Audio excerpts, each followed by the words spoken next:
Well, good afternoon. If I could interrupt your conversation for just a moment and your lunches, you're welcome to continue to eat your lunch. But I want to welcome you. My name is Sean Cosson. I have the privilege of serving as the senior pastor of the Heritage Church Network, and I am thrilled to welcome you to the Bridgepoint facility. That excitement and exhilaration for me isn't simply about an idea. It is really about embracing a space of conversation and collaboration. And it really reflects the heartbeat of why we're here as a church in this facility itself. You may wonder what happened to the old elevator company and what happened in that building. And this 110,000 square foot building over the last 4 years has been in a process of being revitalized and repurposed to be a center of collaboration for our cities. Heritage Church is a multi-site network. This is one of 5 locations for us, but this particular location represents the heartbeat we have of adding value to our communities. We're partnered with 8 other organizations in this space, and they serve our communities and families from this space. And today, you gathered here today brings joy to my heart because it is a reflection of the vision that we have had for this facility and how it serves families and communities across the Quad City area. Now, my heart for this time isn't about embracing an idea, but about embracing conversation and collaboration. I believe firmly we're more together than we are apart. And there are lots of ideas for what we can be doing in our cities and specifically in the redevelopment zones as significant things happen around us. In fact, if you've been tracking even recently, the Urban Land Institute working with the city of Moline and some new ideas have even come out. There's a lot of ideas, and quite honestly, we can't do them all, but we can talk about them. We can collaborate. We can lean in and have the right conversations to figure out how we serve our cities really well. So it's with that heartbeat that I'm glad you're here. I really probably couldn't think of a more prime location, not just because of the vision reflection that we've held for this building, but just the prime location because of where we sit and being able to see both bridges in process. So it is our privilege to host you today, to serve you in any way. If you need anything at all, I am available. I'll be here. You met Gracie on the way in. She will be around as well. But just to orient you, restrooms are down the hall to my right, your left, just straight down the hall. Follow the signs. You can't miss it. But without any further ado, I want to go ahead and turn this over to the crew that is leading us today with their agenda to help us lean into conversation. And I look forward to leaning in with you as they present and share and invite us into conversation as well. So, Larry, I'm going to go ahead and let you take over and lead us into conversation today. Thank you, Pastor. Thank you for the hospitality. Am I good on the sound, Justin? Good. My name's Larry. I'm a kayaker. Hi there. I am a kayaker. Let's try that again just for fun. I'm Larry. I'm a kayaker. Hi there. I am a graphic designer by training and education. If you learn to write when you're a graphic designer, they make you a creative director. And I tell people that that's what I do for a living. I draw pictures and I write stories. You can see some of those stories and some of those pictures at thinktankworks.com. I also serve as the Marigold Resources, the area's leading mergers and acquisitions firm, as their brand advisor. And I have to do a shout out to my partners at Marigold. I would have probably given this up somewhere around the middle of February if it were not for the support of Chris and Todd and Ed. By the way, speaking of Ed, that's an Ed Mueller photograph.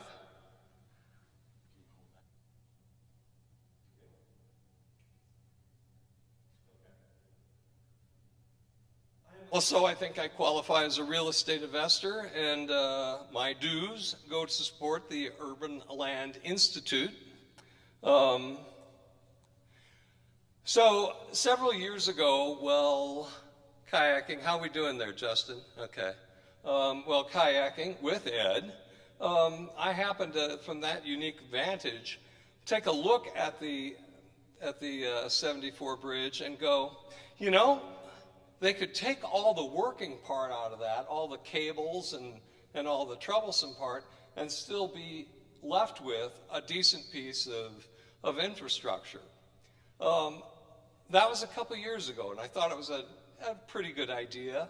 But I had no way to express it. And it took a couple years, I think actually, before one of my friends, Bruce McCormick,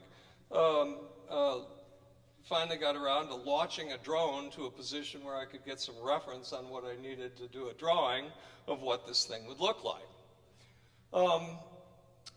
I had a good time doing the drawing. I did it over the Christmas holidays when there wasn't much else happening. It seemed like a good sort of project. And I showed it around afterwards. I sent it to some people. Some other people sent it to some other people.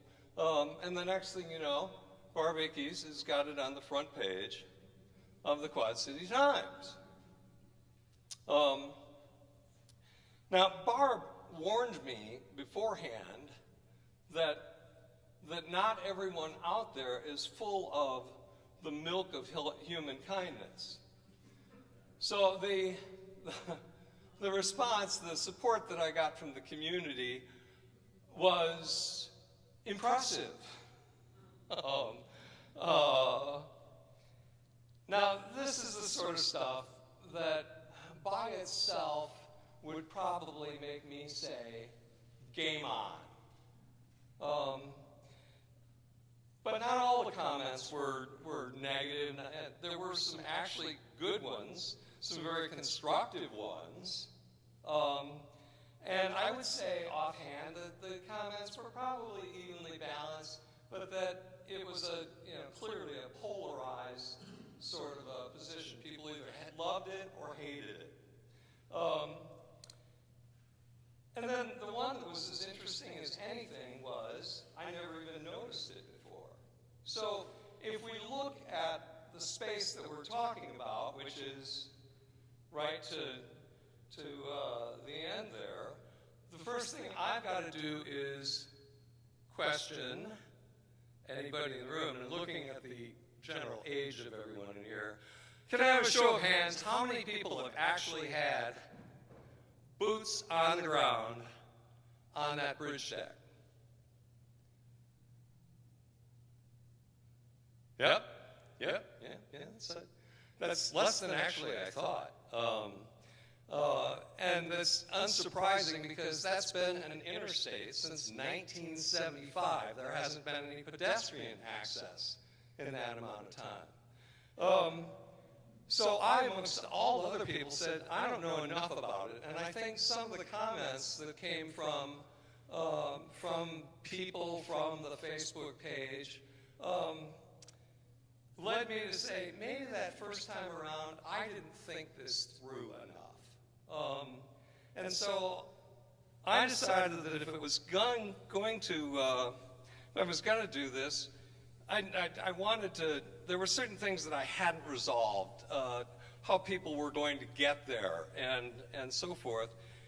So we put a landing team on the bridge to get dimensions and reference photography. And here from the drone we can see me. I'm the little blaze yellow dot. I'm sitting on the ground there trying to determine and discover the vibe of what this space is all about.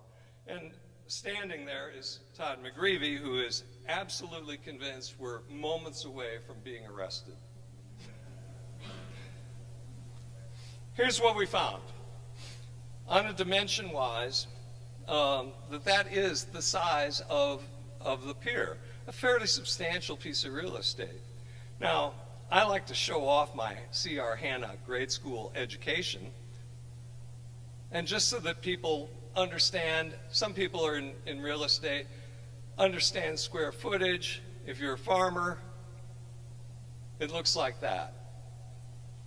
So I said, if I wanted to take that space and do what I'm sort of thinking about doing, how am I going to divvy that up? And I divvied it into 5 areas that I call transit, commerce and community, honor, assembly, and private residence. And I went to investigate how I was going to do each one of those.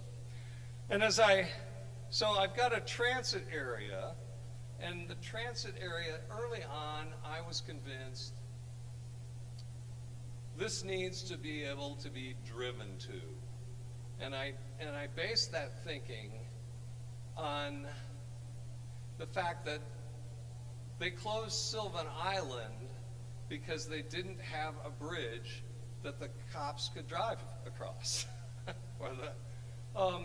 So, okay, we have to be able to have emergency services to the end of the pier, so there has to be a way to drive to it.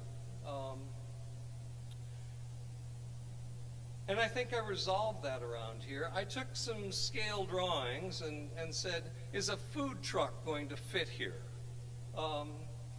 And I plopped down 3 red little food trucks, and then I went, okay, we're going to need some porta potties, so we have 4 little orange porta potties.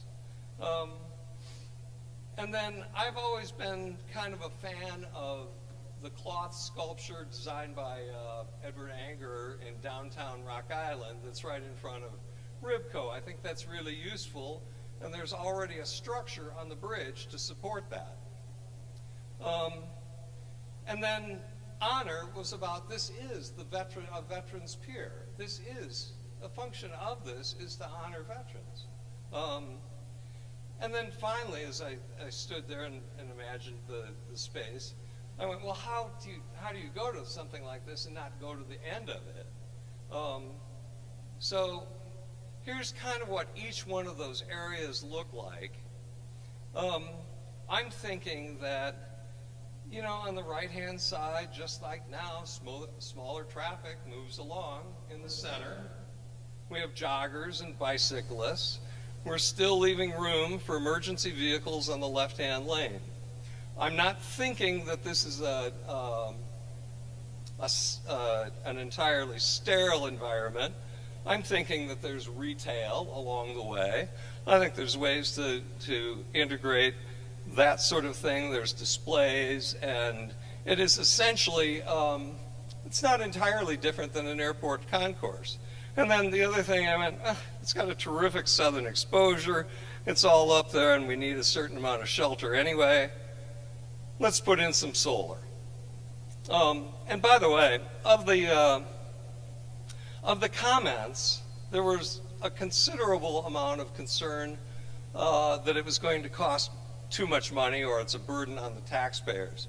I'm kind of you're familiar with it, Parks and Recreation, Ron Swanson, libertarian kind of guy. So the idea that I would thrust any kind of burden on the taxpayer is kind of foreign to me. I would look for this thing to be as self-supporting, as cash-flowing as it possibly could. This is a Cushman 8-passenger vehicle. They cost about $15,000. And this is just a little exercise of mine. I'm just ballparking. The people at Marigold that actually are allowed to deal with money and figures, think that this is very simplified, and that's me showing off my C.R. Hanna grade school education. But I'm kind of thinking that if a vehicle costs $15,000, it would probably cost about that much again over its service life of 3 years. So I'm saying it's a $30,000 investment. If we did a $1 one-way ride donation, and then more of this math, now it would never work out like this. But I think it would work out so that you could actually make money on these. One of the things that will require in Larry's world that I had to resolve was how people and vehicles are going to get there. I hadn't resolved that as of last January. But at the point in time that the access ramps started coming down, the solution sort of started to make itself. Now, what I put in here was a pretty vanilla, plain Jane parking building. But the research that I had done, and this particular company stuck out, I don't think parking buildings have to be particularly vanilla. I think that they can be pretty exciting. This particular engineering firm seemed to have a lot of really exciting parking buildings. What does the commerce and community area look like? The sharp-eyed among you will recognize that that's just the district. That's the best photo I could find of what the fabric sculpture down there looks like. It's not up right now, or I would have taken another one. But I'm not thinking about a terribly sophisticated sort of area. I'm talking about picnic tables and chairs and a place where people can take the things that they've purchased at the food truck and enjoy some company and so forth. Beyond commerce and community, honor. I did some consideration as to, the original bridge was to honor veterans of the World War. And the second one, they added more and more veterans. I'm not certain exactly what kind of monument or sculpture you could put up that would represent as many and as many years. Finally, what I decided on was simply a compass, that everybody that comes to this knows somebody that fought somewhere, and that this was a way to observe it.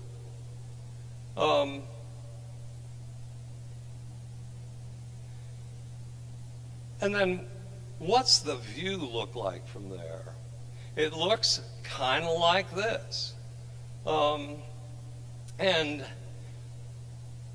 I genuinely believe that this is a unique location, that you could go to Google Earth and find this location and get right down on it.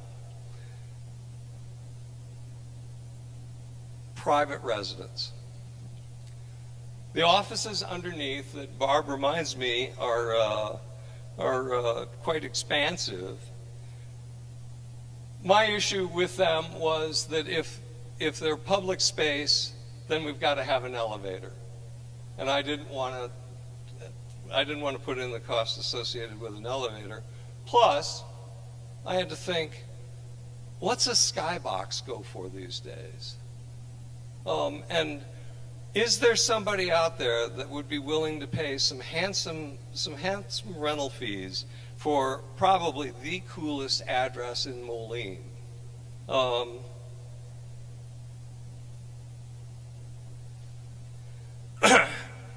I have a time machine, and I traveled to where I gathered some photographs, and I think the point here is that the ability to do this is, we're talking a couple years. We're all very good friends with Chad and the Bison Bridge, and we wish him the very best. He's still talking about a project that will be 10 or 20 years out there.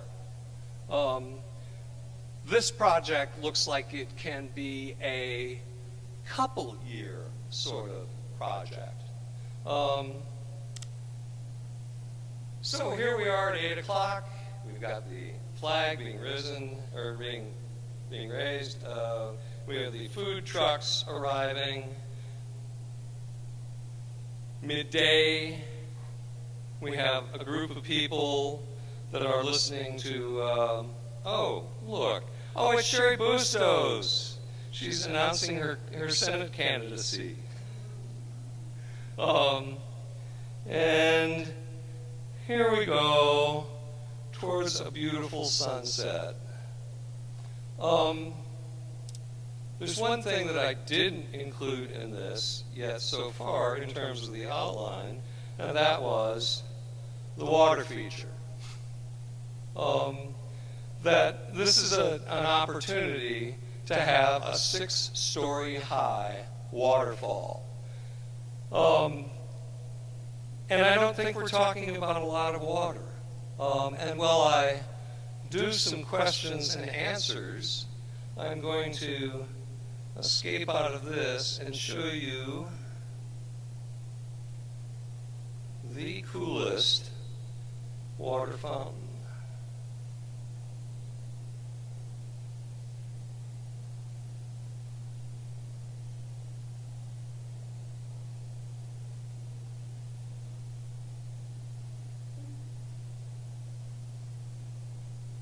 This is out of a train station in Osaka, Japan.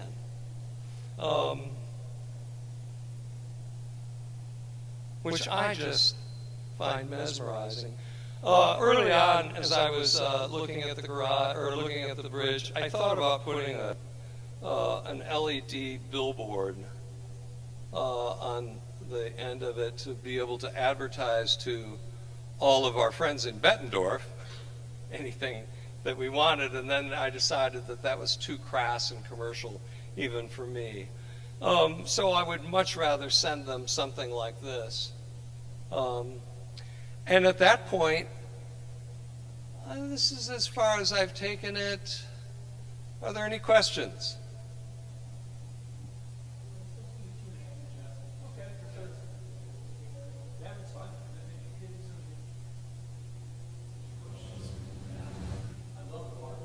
First time I've seen the graphic, that's awesome. It's killer. Thank you, Larry. Sure. Thank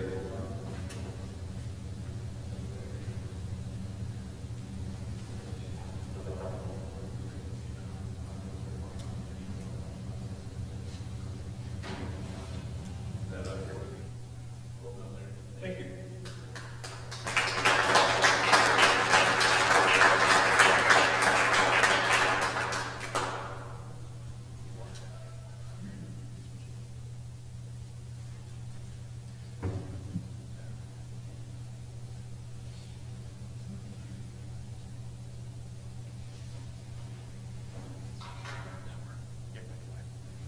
Okay.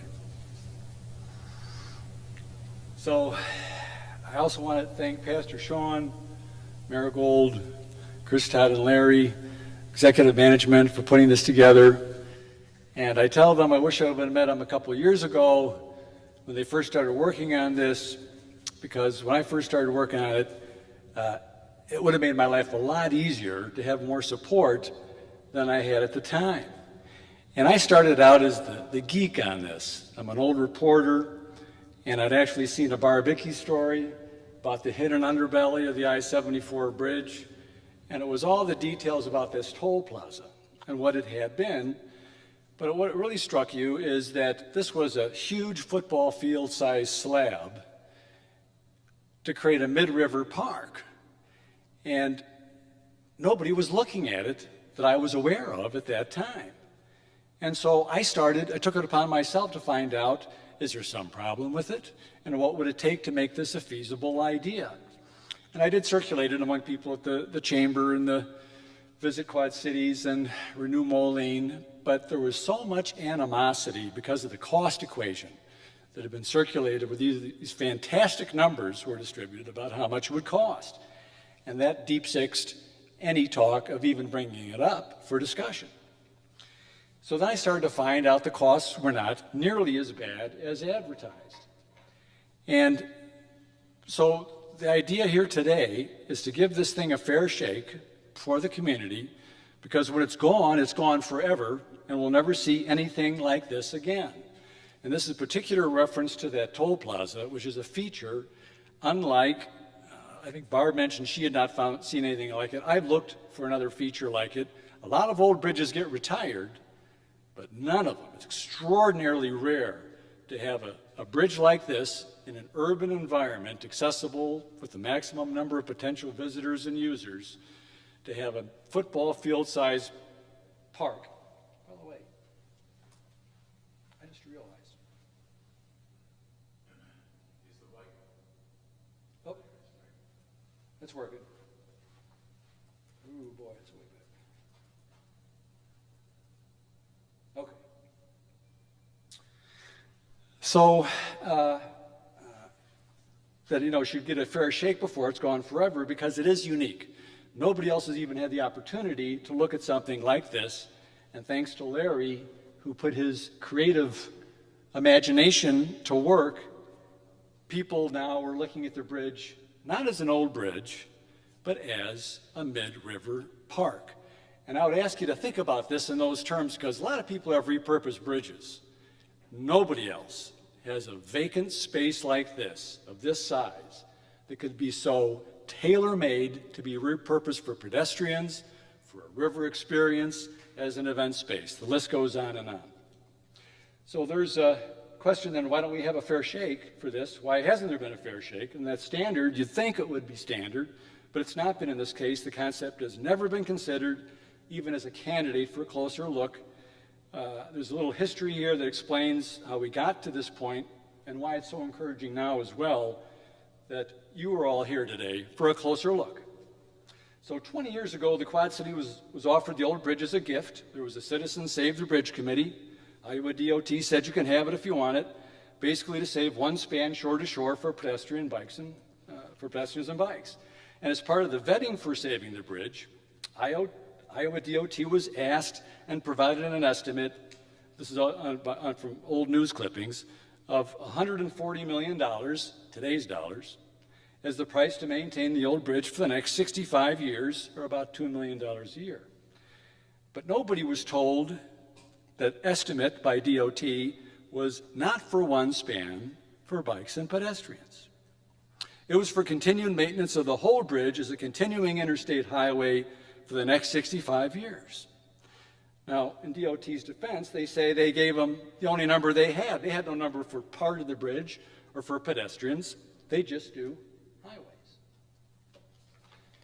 But nobody questioned it, never got corrected, and for good reason. That was so much money. It's been scaring people away ever since. To this day, you mention preservation of the bridge, and they'll say, you're crazy. Do you have any idea what that would cost? And here's Barb's story, which we talked about.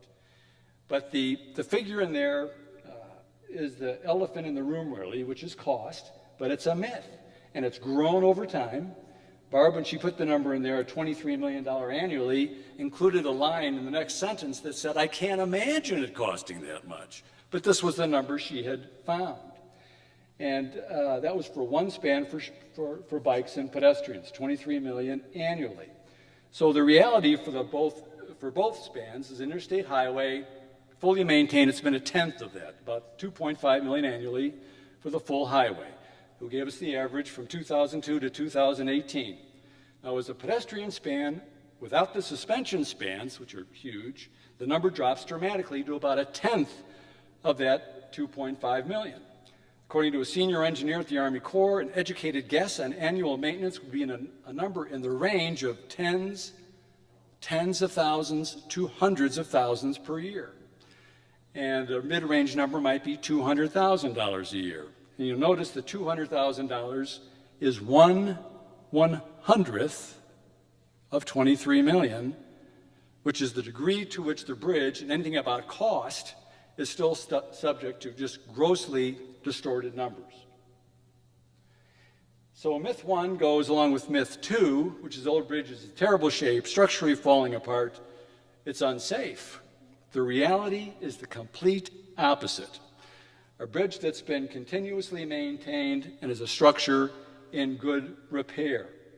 So that presents the ideal scenario to repurpose for pedestrians, and with a mid-river sky park pre-installed. Nobody else, again, has that. Again, I can't repeat this often enough. The toll plaza is our singular attraction here. It's a destination for the walk. Nobody else has that as a river experience anywhere that I could find in the world. And they would salivate if they saw it. So Mike Todson is an engineer with Iowa DOT. He's in charge of all the maintenance for the whole bridge. It's his bridge, and here's what he says. No serious structural maintenance has been deferred. The steel trusses, concrete piers, and roadbed are all structurally sound.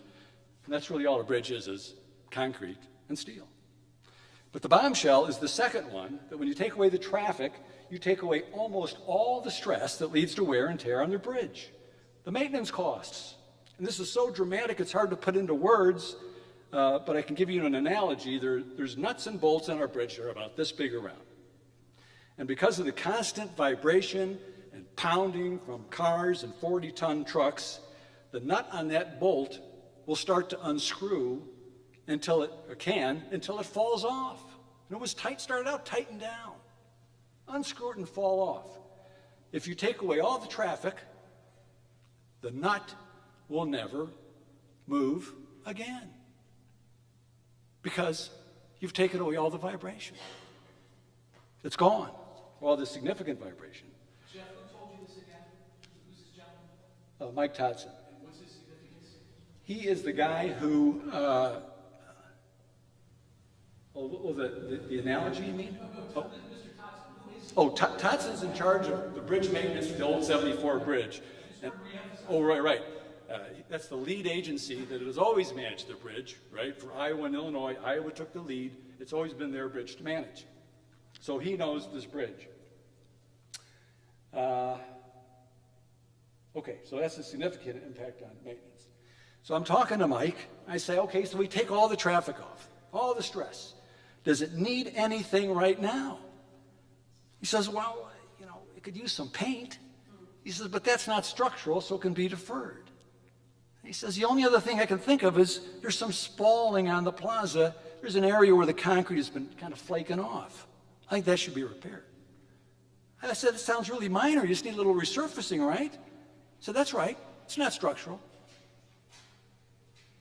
So that's a dramatic piece of information. Myth number 3 is a bona fide mystery to me, which is the myth that the contract for the demolition of the bridge has already been awarded. So there's no point in any further discussion, no point in talking about it. I'd love to know where this came from because it's still circulating. People today who they're not crazy people. They believe the demolition bid has already been let. And at Iowa DOT, when I first mentioned that to them, they told me very emphatically, that's not true. As of right now, no contract will be awarded before May of next year. So the cost and conditions myth lead to liability. It's so expensive. And taking ownership of the bridge is all about taking on huge liabilities. And here's the real kicker.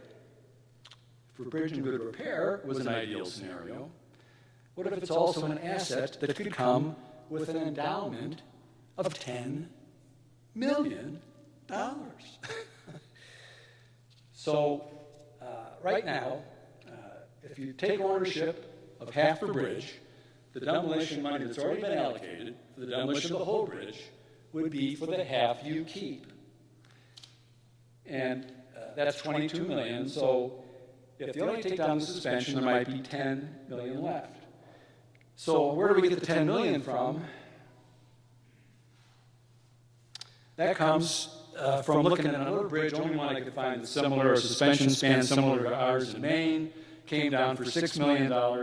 So 2 spans like ours, similar size, could cost $12 million or some savings by combining 2 bridges because you already got all your equipment there. So probably less than 12, but about 12 million, that would leave us the 10. That's my, mucking around. We don't know for sure. We need an estimate from a demolition company for our suspension spans and to get a much better number of what the potential endowment might be. And it's so important because in other cities with other bridges, like the one in Chattanooga on the bottom right there, demolition money has been repurposed for preservation money for the same structure. It took a little act of Congress to get involved because it's federal money, so somebody like our Sherry Bustos, but they got it done. So we would want to talk to Bustos' office to see if there would be any reason to suspect we could not do that here, looking ahead, if our community so desires. And a note about demolition fund, they say, well, you need it in case you want to demolish it. Well, that's what it'd be there for originally. But the other thing about that that's so interesting is the new bridge doesn't have a demolition endowment because it's supposed to stand for 100 years. Who would, anything, why would you have a demolition endowment? If we take the old bridge and decided to preserve it, it'll stand for another 100 years, easily. You don't need a demolition endowment if you plan to keep it. So you could do that. That's a very viable proposition. And we all know, there's a couple other things. Moline's got COVID relief money in terms of money that is around the gigantic $2.3 trillion infrastructure plan in Congress now everybody knows about. And the Mid-River Sky Park would be both unique infrastructure and economic development for the downtown riverfront. So myth number 5 is that the regulatory approvals, it's just too late, it'd be impossible, it'd take years.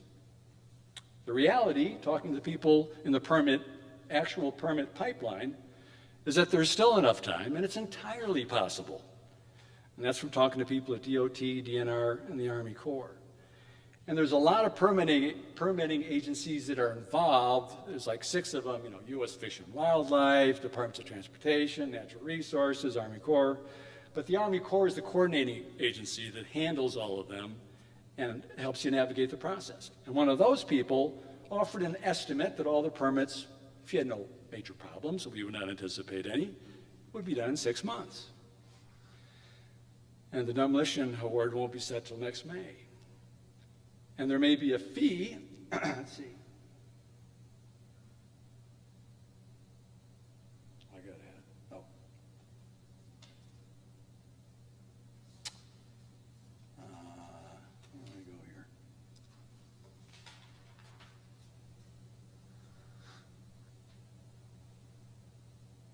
Okay. So, by all accounts, the one permit that might get a little dicey, some people have already heard about this. Bill, you're working on a committee now that involves floodplain management, the floodplain permit. And the floodplain permit relates to the bridge piers that cause water levels to rise upstream by blocking the flow. So in this scenario, the piers and the plaza that are still there would be responsible for potentially a river rise of a fraction of an inch in the midst of a 100-year flood. That's how it's measured.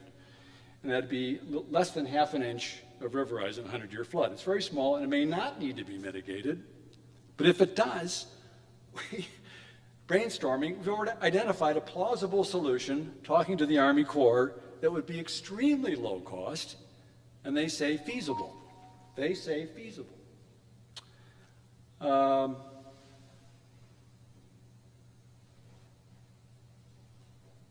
Cost-effective the viability of this concept.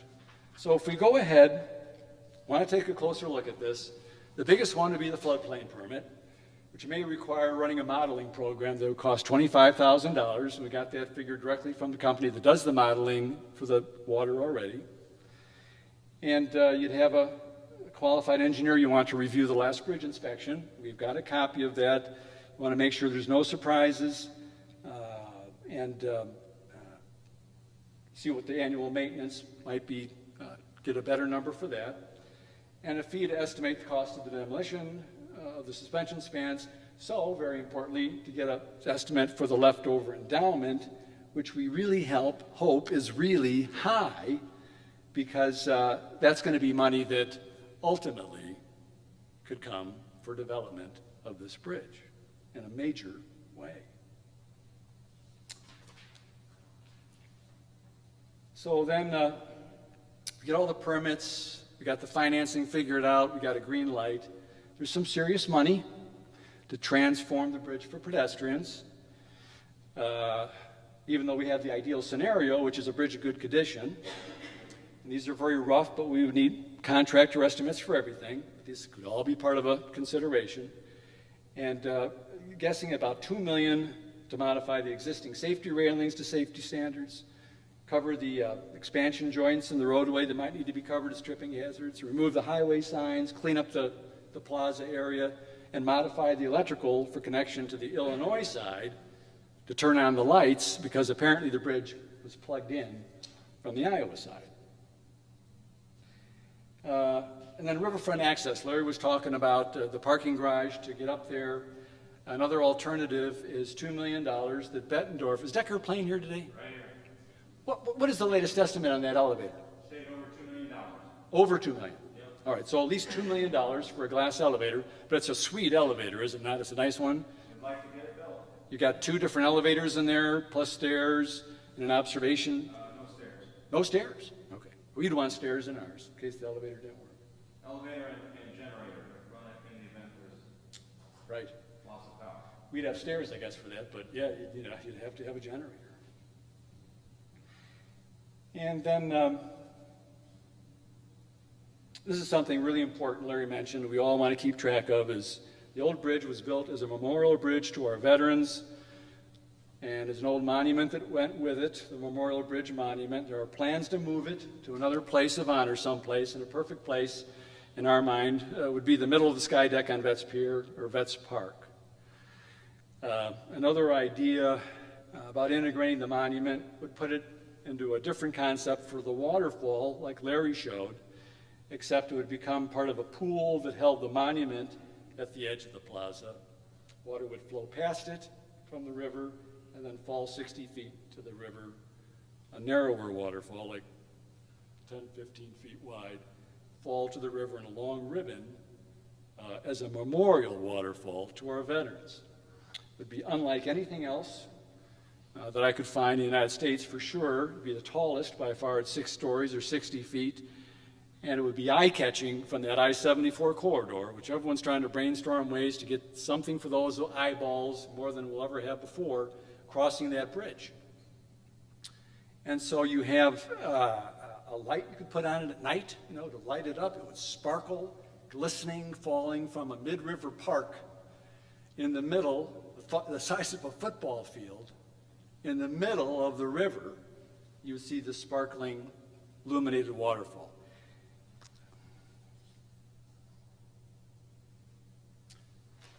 So liability or asset. So far, on bad information, especially on cost, that has succeeded in blocking any kind of fair shake, bringing it up, or any consideration of a mid-river sky park as an asset. So what are we going to do if it got not just not a fair shake, what if it really got a really bad shake? What would ULI, the Urban Land Institute, have to say? I keep thinking you're Tom Murphy. You're not, though. Are you Tom Murphy? No. Okay, he's not here. You look a lot like Tom Murphy. He's with the Urban Land Institute. What would they say, telling us to think big? Q 2030 standards, how do they apply to this concept? The river experience, maximizing the river experience. Recreation, maximizing recreation. Maximizing the visibility from the I-74 corridor. People who are driving by will say, what the heck is that? And stop and take a look, have immediate access right next to the new bridge to get right into this. It's such an easy stop. And once they're in the Quad Cities, we've achieved the goal of capturing some of those eyeballs. And what about 100,000 eyeballs pass by every day? And they're in the I-74 corridor. Are they looking for something they've never seen before, where everybody always is? What if they do see an elevated park in the middle of the river, maybe at night when the waterfall's turned on? Are they going to stop by to check it out? I don't know anything else they could see on their route that would be as dramatic as this. What if we measure it by the most spectacular view in the Quad Cities of the new bridge, as well as the navigation channel, by the way, the famed artery of commerce with the great barges and the steamboats? We'll be looking right on the navigation channel, and phenomenal look at the new bridge, which is a phenomenal piece of engineering art. We paid a lot of extra money to get this basket handle arch design, and it's gorgeous, especially when it's lit up at night. They've already tested the lights. That's a picture of them actually testing the lights. Is that a riverboat I hear in the distance? Train. So up to this point,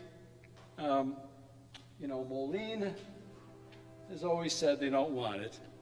The city of Davenport is preparing a development plan for its own future on the riverfront, looking at ideas to promote walking environments and views along the river. Walking environments and views along the river.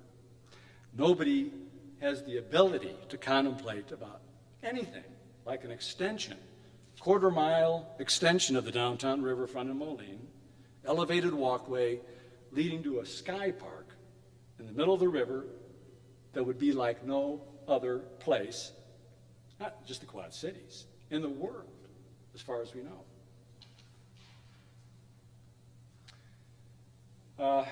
Now, it is all about Moline. They are the only ones who can decide what goes there because it's their riverfront. So they're in charge, but if they decide they see an asset here like no other, everything can happen physically and financially. We've had an election in town recently, and we have new representatives that are being sworn in tonight.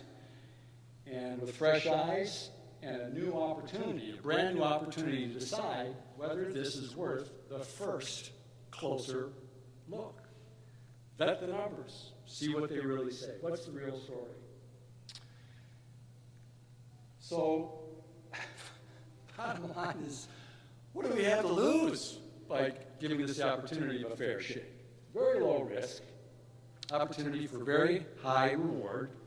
We can still crunch the numbers, take a good look and decide whether it makes sense to us for Moline and everybody in the Quad Cities, because regardless of the outcome, this mid-river sky park represents an opportunity that we will never, ever see again. So that's what I was going to say, and I've also got, do you want to hear? I thought you were Tom Murphy. I was going to have you come up and say this. But I got a video of Tom Murphy. You want to see what he says? And he's talking in general terms.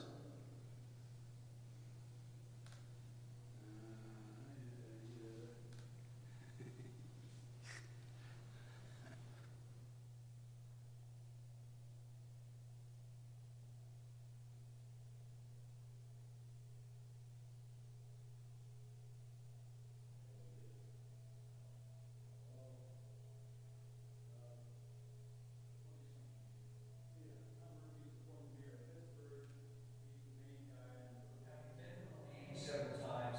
You have great opportunities, and particularly with that property, vacant property was going to be great with the movement of the highway. But you have also, you have your Legacy City, you have huge opportunities to build off on the Mississippi River. How you make choices to do that will define your future. What do the citizens of the league need to do to get behind this? A number of things. One is that they need to participate. To engage in the conversation that will take place about what is the league's future. What do we want to do with this piece of property that we're going to have available to us, a once-in-a-lifetime opportunity, but what also ought to happen that we begins to bring people into downtown Moline, and how does that happen? And that discussion is a community discussion. Everybody has opinions. So he's not talking about this project. He's talking about the general goals of what they're looking for, but they happen to dovetail so perfectly. It sounds like he's talking about this project. But of course, ULI has not been allowed to even consider this as a candidate. That's it. Thank you, Jeff. You bet.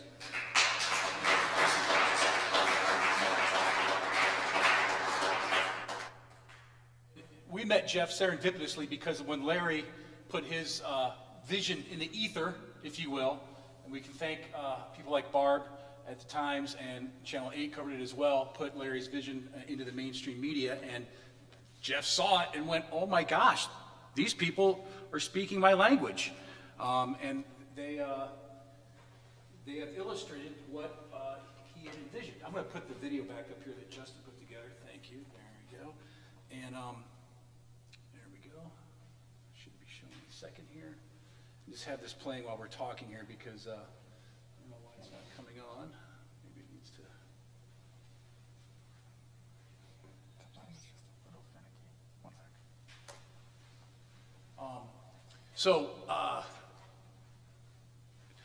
My name's Todd McGreevy, by the way, somebody that know me. I'm with Marigold Resources, and one of the things that we focus on when we're helping people buy and sell businesses is creating alignment. Alignment is a critical part of what we do, and that's why we're working together as a team to try and create alignment. The first slide you had up there was Q 2030. There's been a lot of energy and time in this community with the big table talk and the Quad City Chamber of Commerce, talking about, I've been on the downtown Davenport, board of directors, the riverfronts are key. We all know that's our number one asset is that river, and how do we leverage it to get more tourism, more job retention, better way of life in the Quad Cities. The river is the number one asset. We're not making this up. We feel like this vision that Jeff originally had 2 years ago, Larry had after he kayaked, aligns with a lot of work that's already been done in the community with regards to what priorities should be. And so, it also aligns with recreation. It aligns with commerce for downtown Moline to help promote downtown development. It aligns with honoring our veterans. I'm trying to think of something it doesn't align with. In all honesty, cost is a factor, and that's a definite challenge that needs to be overcome. But this is the drone shot of, that's the entrance going in. In theory, in Larry's world, if you will, this is how you'd come out to the channel. You're going to the channel, the access road out to the channel. And the concept being that we wouldn't have vehicles up there all the time. It would be only under emergency purposes there'd be vehicles. And we're not claiming we're experts in all this information, but we're trying to think about the objections and overcoming those objections. That's part of what Larry's Imagineering is about.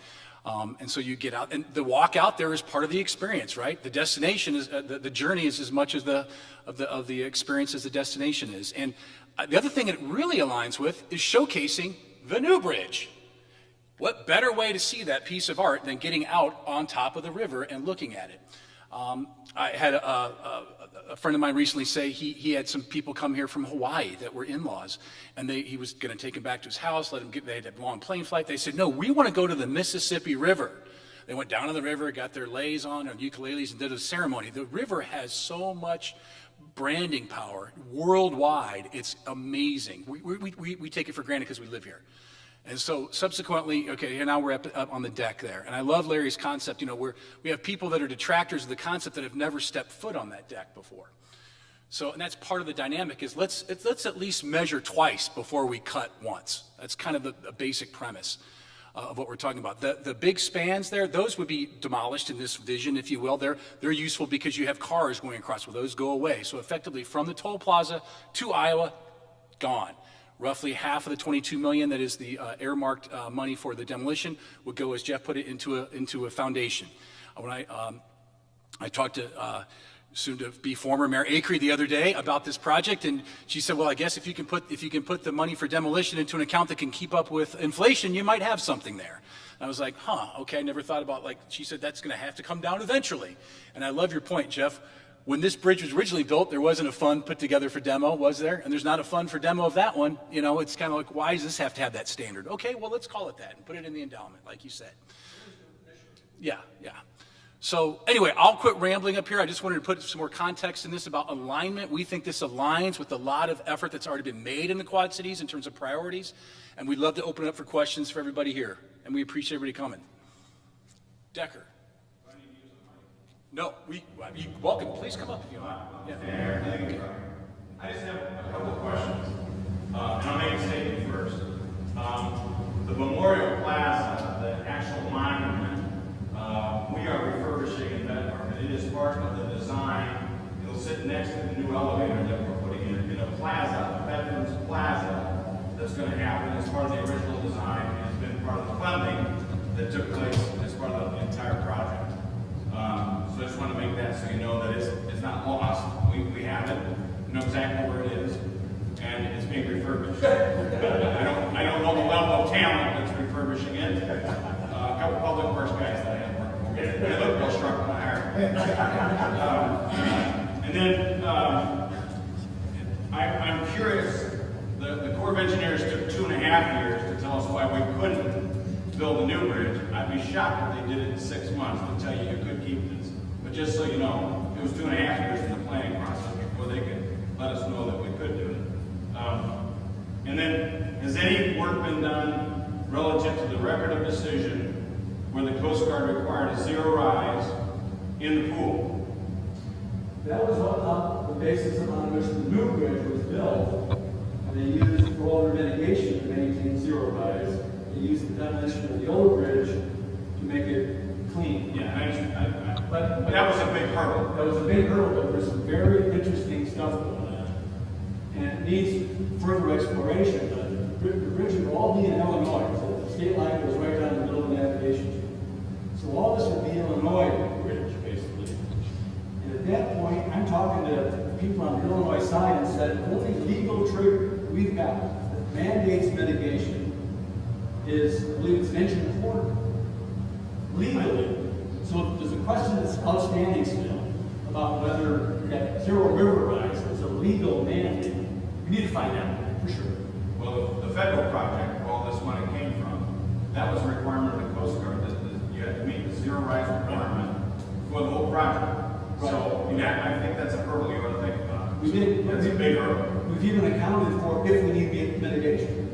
If it demands mitigation, Yeah, I'm just asking you about it. So Decker, just to get a clarification on what you're asking right now, the Coast Guard required zero rise on the river in order to build a new bridge. Correct. And that included the removal of all of the old bridge. So just for clarification, it currently exceeds zero rise because the old bridge is still there.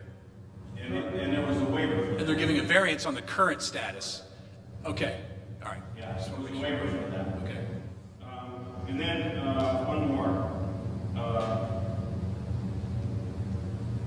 You indicate, Jeff, I think Jeff, that you had some gentleman from Iowa DOT.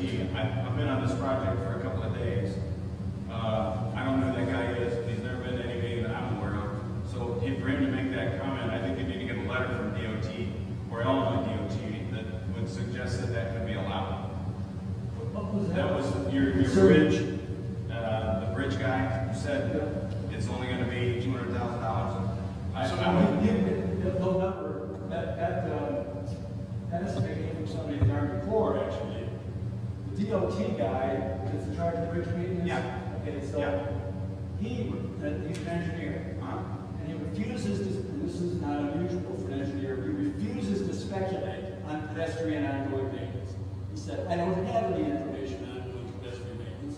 Kind of like they had no cost estimate for just the pedestrian span of the bridge, they gave the whole interstate maintenance cost.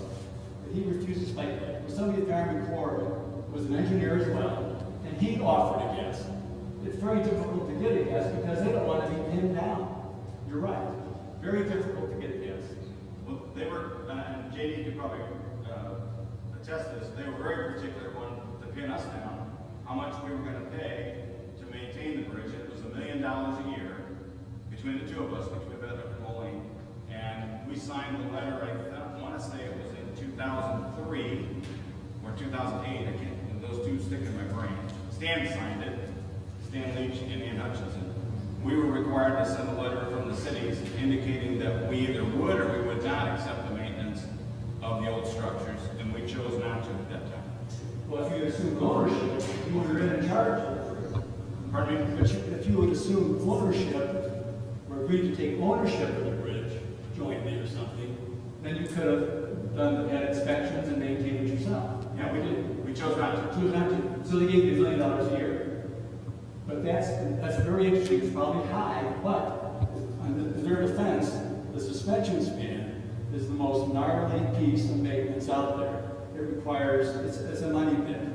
So because they were keeping a suspension span, that would have upped the cost of maintenance dramatically. Yeah. I just wanted your number when they said $2 million. I know the number that was given to us was $1 million. Yeah, I think what Jeff's presentation said was that the history shows that it's about $2 to $2.5 million a year right now from ongoing maintenance, correct? And then you were told, Decker, that moving forward, when it's no longer a highway, that it'd be about $1 million a year, correct? Yeah, it didn't make a difference what it was. The number that they gave us, what we thought was for maintenance. would have been about $1 million a year, which is why we chose the opportunity to put a bike path on the new structure at their cost. And we maintain, Bedford Moline will maintain the new bike trail on the church. This is so interesting, because the maintenance for both bridges, the average annual maintenance for 2002 to 2018, 16 years of annual maintenance average out. Not that, right? That's 2.5 million right now. This was 20 years ago. That would have been something like 2 million, right? 2 million a year for annual maintenance to maintain an interstate highway. They didn't have a number for pedestrians. That's what you're talking about. They don't have any numbers for pedestrians.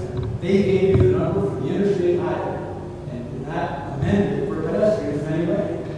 So it's not fair. It wasn't really truthful, but DOT's telling me, we don't do pedestrian studies for you. We have no idea. We do highways. Want the maintenance? Here's what it costs to do the whole highway. That fits in perfectly in line with what they were studying for the whole bridge.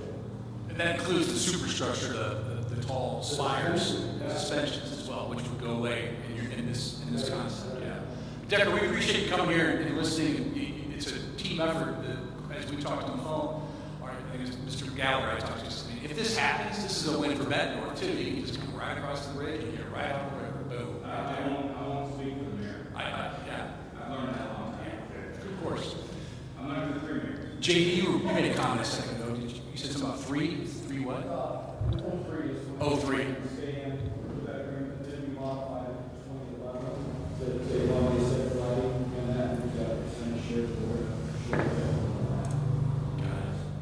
Questions? Anybody out there? Questions? Please, Molly. Yes, just kind of speaking from a visitor point of view,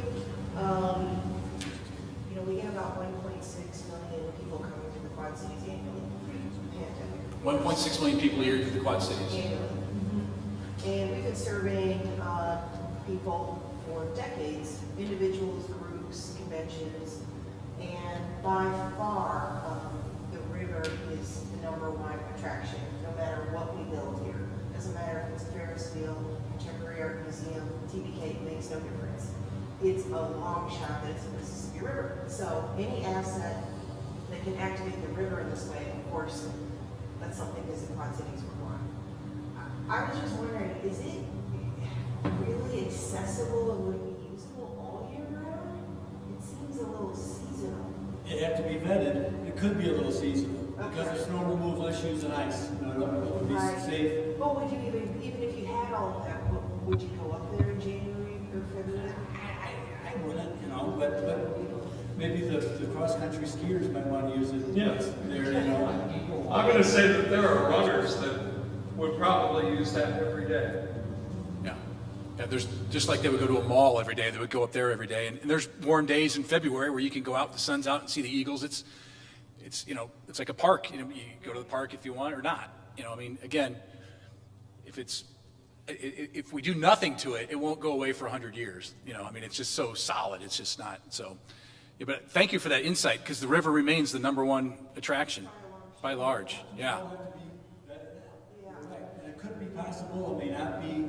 If it is seasonal, it might close for the 3 months of the winter. Real peninsula. And retail is obviously pretty tough.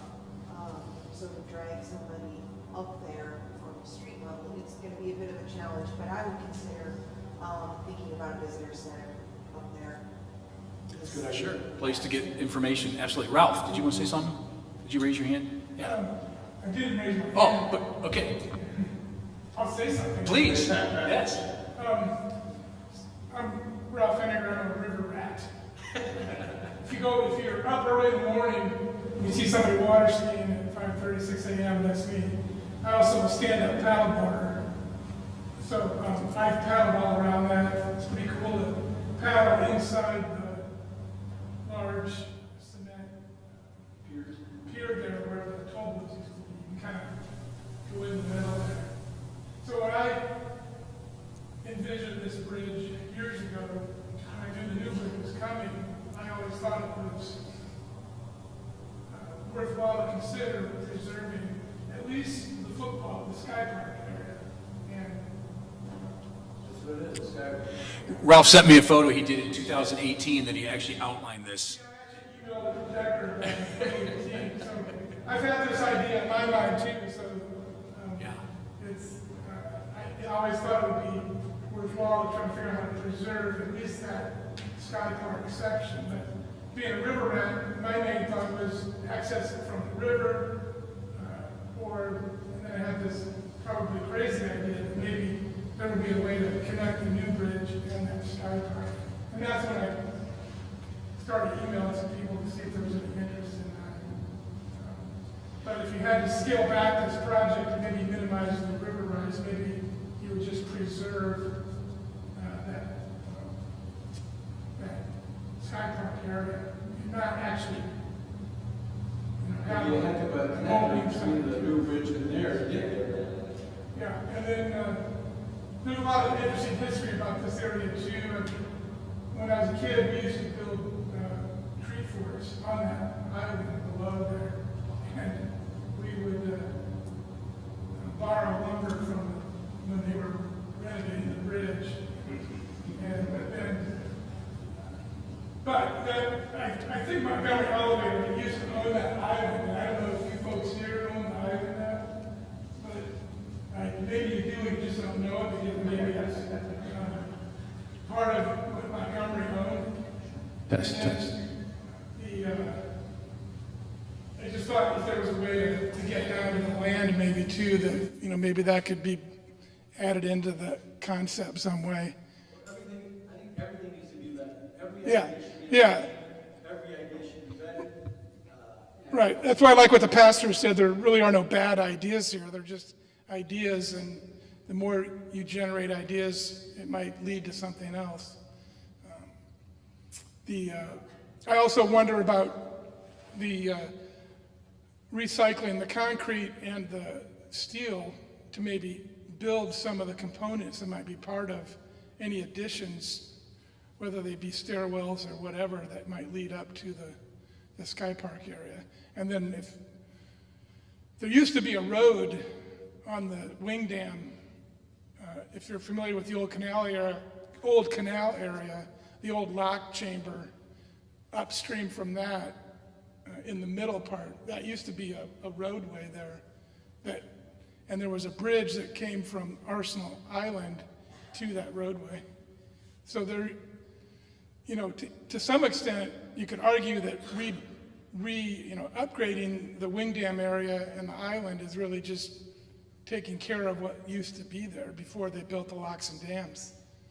That island where the Mid-American Energy Tower, I assume it's their tower, the power lines that come across the river downstream, there's an island where the tower lies, and the steamboats used to tie up there before the locks were built, because that was a very treacherous area there, the Rock Island Rapids. So I think there's just a lot of history and a lot of things that would attract people there. But I don't know, Decker, you're probably the most knowledgeable on, is there any possibility of connecting the two bridges?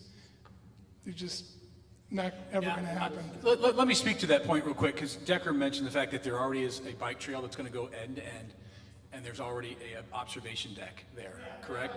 So, right. So this concept, just so we're all clear, we're not trying to compete with what else is out there. It's converting an old bridge to a pier park. It's no longer a bridge.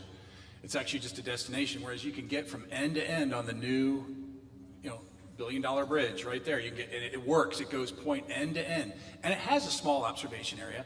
And there's an illustration in the reader there. There's that shows, it circles the observation deck. It's roughly 1/6 to 1/8 the size of this football field. So in terms of like giving the audience, the 1.6 million people that come here, access to the river, if you stand on the observation deck on the new bridge, you're going to be right by a busy highway right behind you. It's small. You're not going to be able to have honor, assembly, all the things Larry pointed out on the park. You'll be able to, take a few good pictures, then you're going to move along. Whereas this is a destination where you can spend some time. Yeah. So again, we're not saying we have all the answers, and what we're trying to do is generate, as Pastor Sean said, some dialogue and some communication about it. We wanted to get a fair shake. And to Jeff's point, and if there's anybody have any more questions here, Yes, ma'am.